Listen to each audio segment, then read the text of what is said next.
This is the book of Deuteronomy, chapter 28, verse 49. The Lord shall bring a nation against thee from afar, from the end of the earth, as swift as the eagle flieth, a nation whose tongue thou shalt not understand, a nation of fierce countenance, which shall not regard the persons of the old, nor show favor to the young. First and foremost, I to give all praise, honor, and glory to the Heavenly Father's only begotten Son, Yahweh, Ba'ashem Yahushai, Ba'ashem Rakakwadash, the honors to our apostles, elders, great millstone. Teach us this truth according to the Bible and rule well. Now shall my Lord, sincere Akim. Throughout the four corners of the earth, pushing this truth through diligence and sincerity and charity, and now shall one know you sincere followers, believers of Yahweh, Ba'ashem Yahushai. Not just hearers of the word, but doers as well, you men, women, and children. Hopefully you like Shalom. And this lesson is going to be kind of like a split lesson on, the Native Americans, the Gadites, the Reubenites, or Israelites, and pull back some of the lies that was taught about Thanksgiving.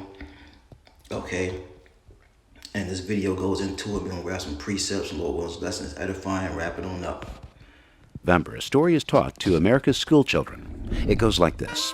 After a harsh winter, the Pilgrims, with the help of a native named Squanto, reaped a successful harvest and celebrated by inviting the local Indians for a friendly feast and started a yearly tradition. Yay!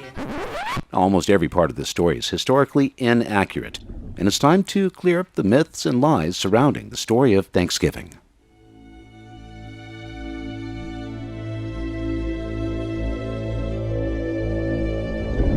The Pilgrims were an English sect of the Puritans, the separatist Protestant congregation. These Puritans didn't call themselves Pilgrims, didn't come seeking religious freedom, and didn't wear buckle hats.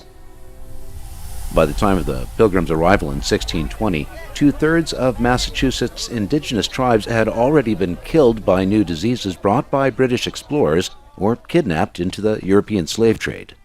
Plymouth Rock lay Kidnapped into the European slave trade. All right, and for you black-only Israelites, okay, who this fits us as well. This fits the Gadites, the Reubenites, okay, the Latinos. Deuteronomy 28:49. The Lord shall bring a nation against thee from afar. And as you saw on the map, they was on the other side of the earth. All right, and we was on one side. It says, from the end of the earth, as swift as an eagle flieth. And what's the mascot of Esau, the eagle? It says, a nation whose tongue thou shalt not understand. Why you think those devils had interpreters when they came over, man? Cristobal Colon, a.k.a. Columbus, as well as many others, all right, had Hebrew interpreters. It says, a nation of a fierce countenance which shall not regard the persons of old, nor show favor to the young. Because they didn't care. All right, and this video is gonna go more into it. In the center of the territory of the recently extinct Pawtuxet tribe, which had been wiped out by a plague. Upon landfall, one of the first things the Pilgrims did was to rob the graves of the Wampanoag tribe and steal as much of the tribe's winter provisions as they could get their hands on. One of the first things. Look. Isn't that the MO of the so-called white man? Let's get that real fast. St. John 10:10. It says the thief. Right? That's what they did when they came over here. They stole from us. They even dug up the dead bodies. All right? Because they didn't have a source of food. It was about to be starved to death. Right? It says St. John 10:10. The thief cometh not but for to steal and to kill and destroy and to destroy. I am come that they might have life, that they might have it more abundantly. And the water Yahweh Ba'ashem Yahushai, man. Because if not, the scriptures say that should no flesh be saved. Because that's the MO of the so-called white man, to seek, kill, and destroy. He is the wicked, according to Malachi, the 1st chapter. All right. The Pilgrims did was to rob the graves of the Wampanoag tribe and steal as much of the tribe's winter provisions as they could get their hands on. This caused tension between the Wampanoag, who ruled over Massachusetts, and the Puritans, which continued to increase until 1621 when Massasoit, the leader of the Wampanoags, found it politically advantageous to form an uneasy truce heavily slanted in the Europeans' favor. For the Wampanoags, The alliance was a necessity which allowed them to focus on fighting off other tribes invading their territory. Squanto, or his real name Tisquantum, was a member of the Pawtuxet tribe whose territory the Pilgrims had colonized. Captured by British slavers 6 years before the arrival of the Pilgrims, he was sold into slavery in Spain, escaped to England, then returned to North America. He said he was sold into slavery, right? That all goes back to Deuteronomy 28.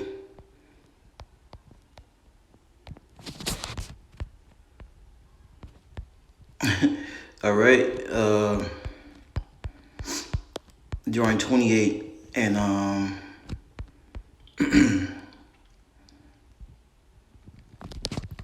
and 68 says, "The Lord shall bring thee in Egypt again with ships. By the way whereof I spake unto thee, thou shalt see it no more again, and there shall ye be sold unto your enemies for bondmen and bondwomen, and no man shall buy you, no man shall redeem you, no man shall buy you back." All right, and that's a prophecy that fits the natives and the Latinos as well.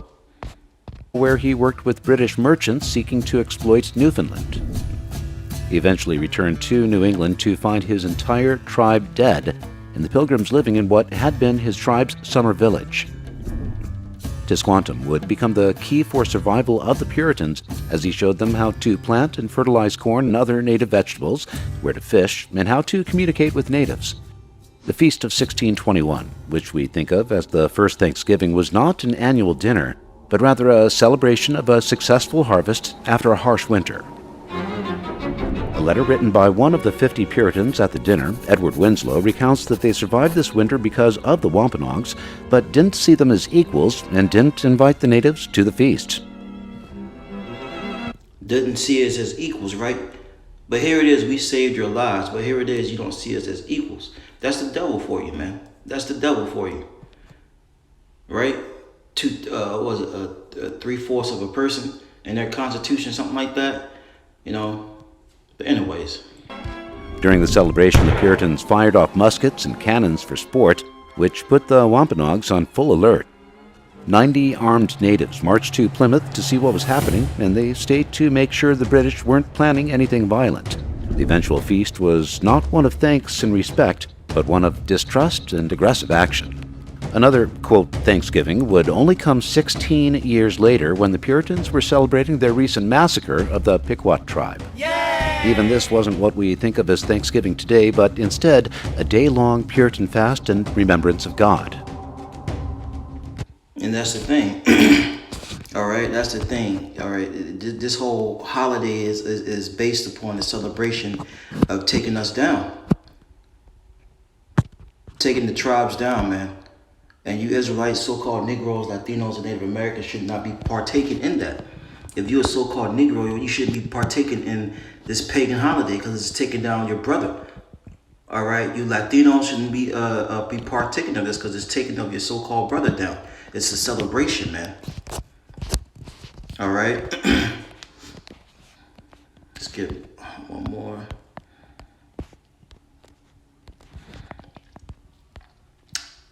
Colossians 2, it says, "Beware lest any man spoil you, rob your mind." That's what the so-called white man has done through philosophy and vain deceit, after the tradition of men. This is a tradition of the Edomite, after the rudiments of the world, not after Hamashiach. The Lord didn't give us this pagan holiday, right? The so-called white man gave it to you, and you celebrate it. Of the taking down of your brother, the Gadites, the Reubenites, you know, the so-called Seminole Indians, the so-called Native Americans. All right. The holiday and concept we know as Thanksgiving started in George Washington's 1789 Thanksgiving Proclamation, where the Puritans aren't even mentioned. The holiday wasn't celebrated nationwide until 1863, when Lincoln declared it a national holiday to try to keep the country united. Even the myth about the Indians and the Pilgrims didn't even come about until the 1900s, yet still this story is taught as fact in schools across the country. So, this holiday season, forget about this made-up story of kindly Indians and grateful, friendly Pilgrims, and instead honor the natives of then and now with Native American Heritage Day. We're going to end it off on this right here, this Nahum. because they said that this was still taught, right? But it's a lie. This is Nahum 3:1. Woe to the bloody city. That bloody city is talking about America. Contrary to popular belief, woe means destruction. And the Lord's going to take this place out. All right? Remember, the Lord has a controversy with the inhabitants of the land. Okay? He's going to take this place out by thermonuclear fire, contrary to popular belief. It says, it is all full of lies and robbery, the prey departeth not. All right? And part of the lies is how this place was established, how they got this land. It was all by theft, deceit, okay, lies. And they go and they teach it in the schools as if it's truth. Okay? And we are the prey. We can't depart because we got to wait for the Lord. All right? Let's grab one last one, wrapping on up.